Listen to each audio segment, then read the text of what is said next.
Welcome to our channel. Today we how to transfer data from Shopify to Redshift for analytics. Quick tutorial step by step clearly. To transfer data from Shopify to Redshift, start by setting up your Shopify account. Log into your Shopify admin dashboard. Next, navigate to the Apps section. Search for and install a data export application that suits your needs. Once installed, configure the app to access your Shopify store data.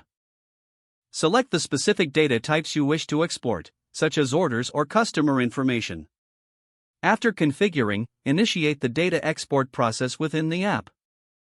Once the export is complete, download the exported files in a compatible format, like CSV.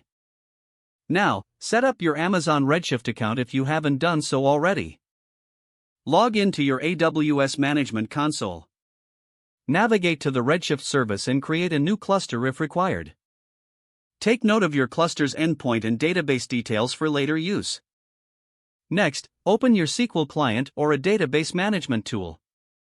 Connect to your Redshift cluster using the connection details obtained earlier. Create the necessary tables in Redshift to match the structure of your Shopify data. Now, prepare the exported CSV files for uploading. Use the Amazon S3 service to upload your CSV files to a designated bucket. Once uploaded, make a note of the S3 bucket path. Return to your SQL client and run the copy command to load the data from S3 to your Redshift tables.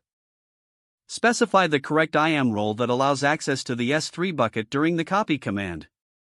After executing the command, monitor the loading process for any errors. Once the loading is complete, validate the data in Redshift by running some queries. Finally, set up your analytics tools or reports to start utilizing the data in Redshift. If the page does not load, refresh the browser or try again in a private or incognito window. Make sure you are using the correct email address, then retype it carefully to avoid small typos. If your password is not accepted, use the reset option and create a new strong password you can remember. Check your spam folder for verification or security emails, then complete any requested confirmation steps. Enable two-factor authentication if available to improve account security and reduce unauthorized. Don't forget to like this video and subscribe to our channel for more step-by-step tech guides.